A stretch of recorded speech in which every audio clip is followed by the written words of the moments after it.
Good morning, good afternoon, good evening. That is Jack. I'm Conrad, and this is the Footy 5, where we're going to talk a little transfer stupid, and it is a buen dia for Villa fans around. I don't know how Norwich fans are going to feel about this, but Emi Buendia going from Norwich to Villa for rumored about 38 million is what it is. Total 33, I think, on the front end, and maybe some additional kickers down the line. Yeah. Had a great season last year. Pretty good season the year prior for Norwich in their relegation season. He's a player, he's Argentine, started out in La Liga, and came up actually in the Real Madrid academy before moving to Getafe, where he was relegated twice, once out of La Liga, once out of the second division, and then he was relegated again, Leonesa, out of the second division, and then relegated a third time when he made the Premier League with Norwich a couple of years ago. Good player, 38 million, good value. 24. I mean, he's put up good numbers. I think it's also because we've seen this man now twice. We should mention why Mikel Arteta is just lingering in the background. He was lingering in the background on this PowerPoint presentation and probably in the transfer discussions too.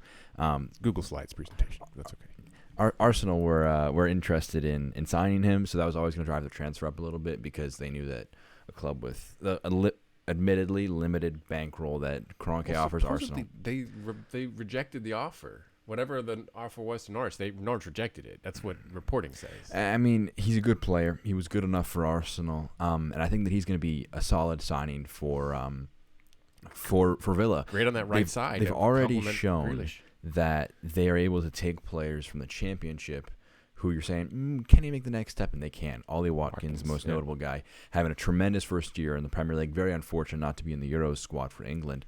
I have complete faith in their ability to get the best out of him.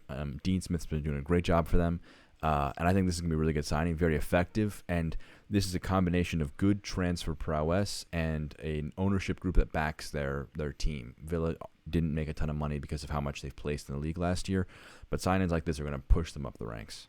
A lot of people comparing the number to the transfer fees for players like Mohamed Salah or Sadio Mane, and you can't. I mean, that was 4 years ago, and that was today. That's $100 million number, or $80 million number. Yeah, it's hard to imagine what Mane's value would be for a player who was in the Premier League for that many years, putting up those kinds of numbers. This is a good deal. I think since there are those lingering doubts, 38 million is a pretty good transfer, and I think you do note the big issue is that he in that middle stint.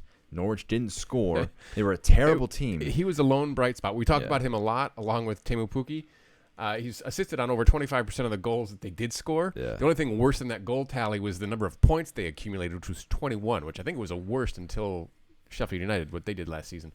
But, I mean, that's last season, he's 40% of the production for a championship-winning side. 75 goals total. He assisted and scored on 30 of them. You know, we should give our credits to Sheffield United. They got 23 points. Norwich only got 21. So a team like Sheffield United who didn't win for, 10, 15 matches into the season. Thought they were going to set the record.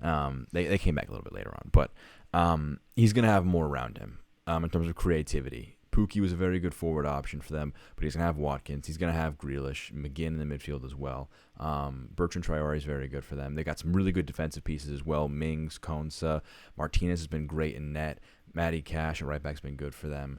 Target at left back. They're a quiet dark horse entering into next season. They had a good season finishing in.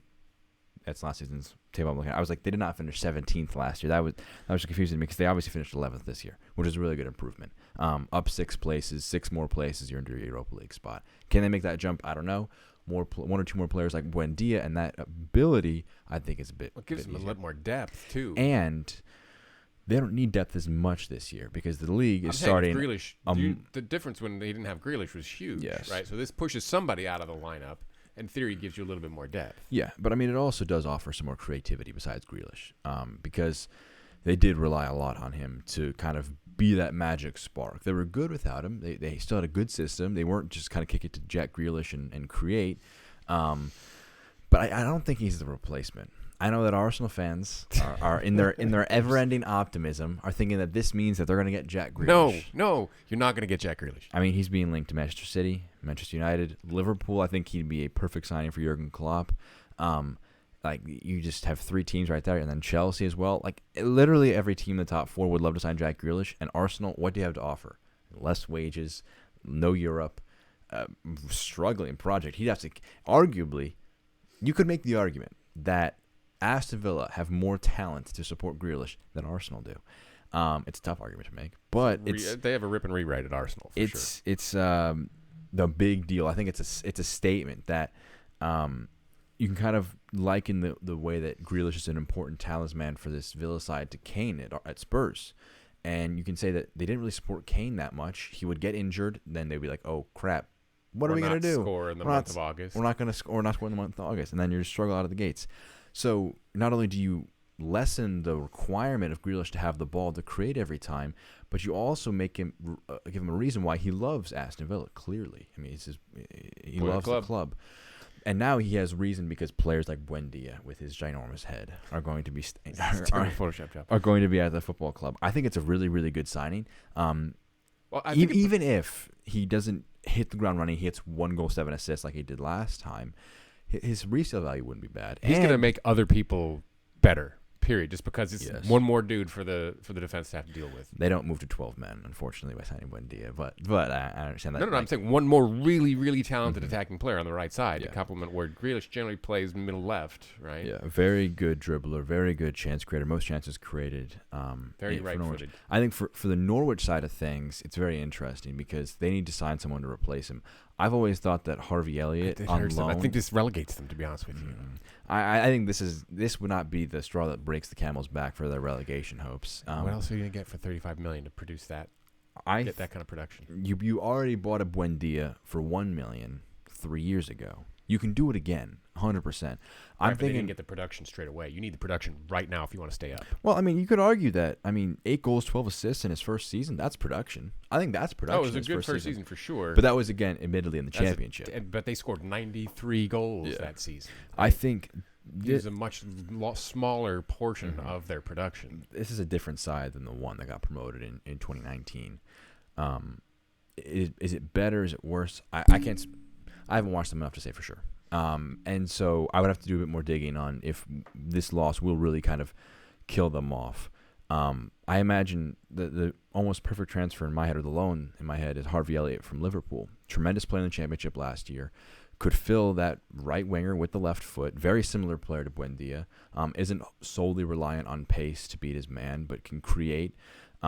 I think that might be an interesting loan move where you could try and fill some needs elsewhere and offer a chance for Harvey Elliott to develop. That's my predicted transfer of today's episode. Well, it's astonishingly good business for Norwich. $1.5 million roughly to buy, and then a $5 million kicker when they were promoted back to Getafe.